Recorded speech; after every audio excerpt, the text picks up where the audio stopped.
Hello, welcome to lesson 2 of how to play the chromatic harmonica for beginners. In the first lesson we looked at how to play a C major scale between hole 5 and hole 8 and also the D flat major scale. Same thing, just pushing the slider in. Same breath pattern. So in this lesson we're going to learn a little bit more about the slider and how it reveals two hidden notes, and also how to play a chromatic scale, which is all the notes in one octave, all 12 notes, all the white notes and the black notes, if you will, as you see them on the keyboard. So, looking at the keyboard, the piano keyboard, if we count the white notes from C to C, when we get to 3 and 4, the E and the F, you notice that they're right next door to each other. There's no black note in between. So this is a semitone. And also at 7 and 8 at the top between the B and the C. So there are two semitones within the scale of C major.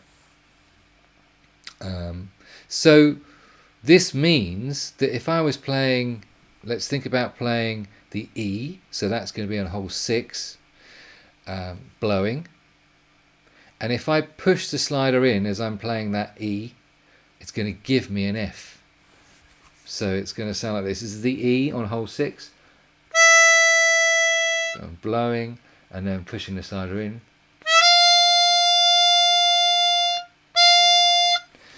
Okay, so that's kind of like a hidden F.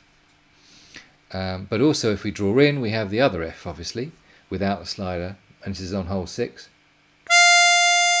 So I can make two Fs on one hole.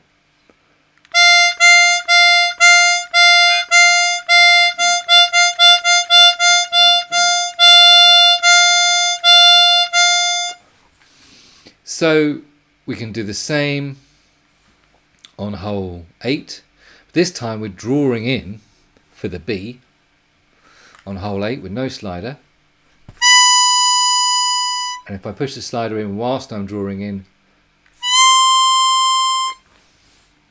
it takes it up to a C. But then also I can blow on hole 8 and create a C that way.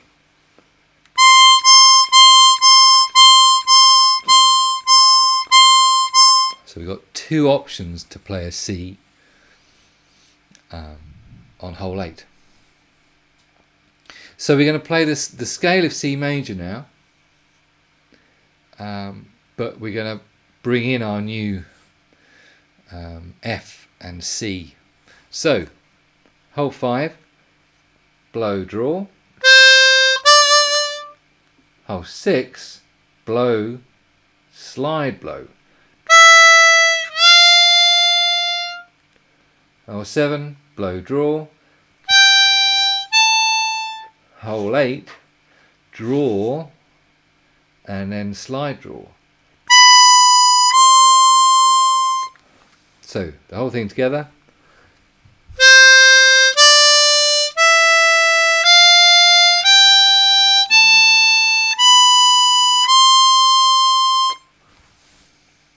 So that's one way of discovering these sort of hidden notes, the Fs and the Cs within this octave. Whenever you're practicing the scale, there'll be a sheet somewhere to download, but essentially always look at the keyboard and understand where you are, like almost like in your mind as if it was a massive like guitar tuner or whatever. You know, when you tune out your guitar strings, it sort of says E. Like see that in your mind, like light up, you know, you're thinking of that note. And the reason you have to do this is because unlike most instruments, you can't see this one.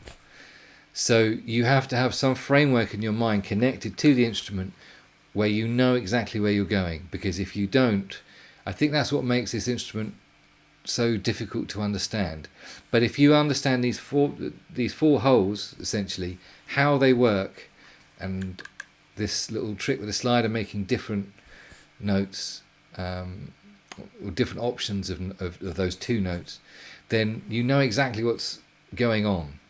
And whenever you're moving within octaves, we'll get to that in another lesson, but always know which hole on the series of 4 you're on. You know, so I know I'm on the 3rd hole of this 4-hole series playing, you know. You can always work on that navigation with the instrument as you practice and as you look at the note you're playing. This is really, really, really important. So once we've learned how to play this C major scale with the 2 notes, 2 different F and different C, now we're going to play a chromatic scale. So you can play every single note of the octave, the white notes and the black notes. On hole 5 we have 4 different notes. We have the C when we blow, we have the C sharp when we push in the slider. Sounds like this. Then we have D drawing in and then the D sharp when we put in the slider. So that's all on one hole, that's all on 5.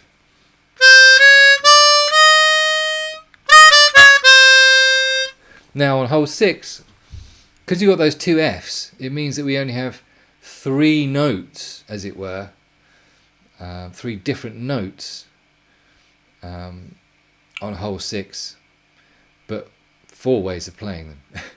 So you can choose which F you use when you go up. So you go E, F, F sharp. So it could be E blowing and then pushing the slider in,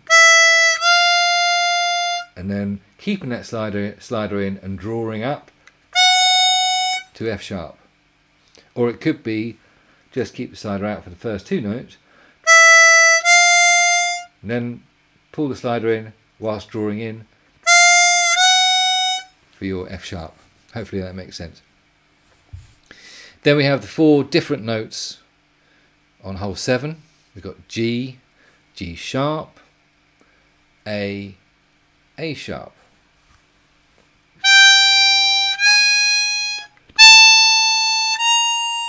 Yeah? And then at the very end we've got B drawing in, just like on our major scale, going up to C with the slider in. You could blow, obviously, with no slider instead.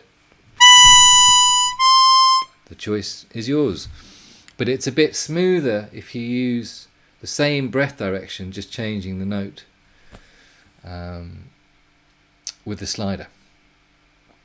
And that's ultimately why we use these options. Sometimes it's easier to play a phrase if we have one direction of breath and moving the slider just to change the note rather than changing the direction of the breath.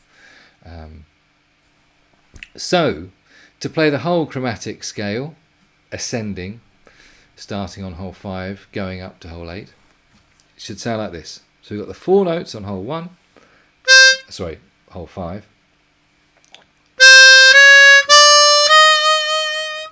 Then 3 notes on hole 2, hole 6.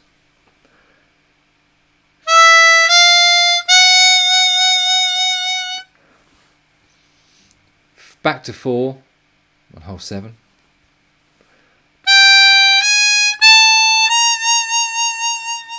And then 2 on hole 8, drawing in and then with a slider in.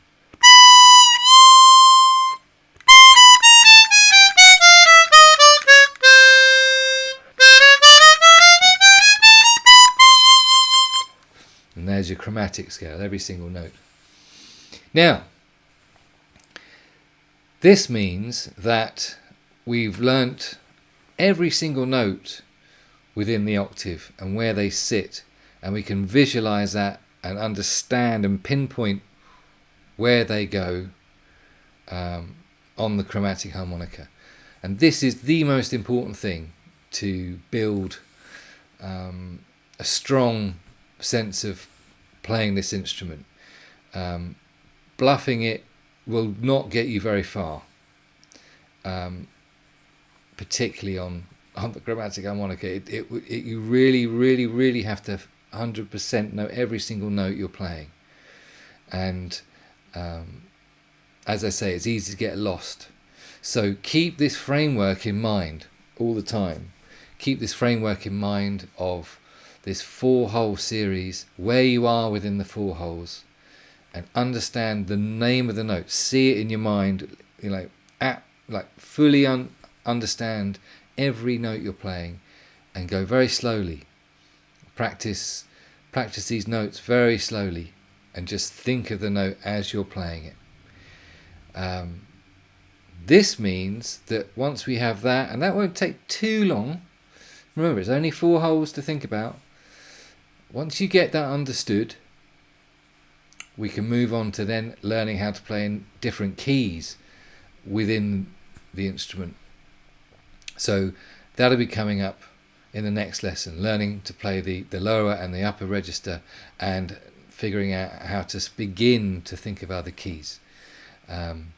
So I'll see you there.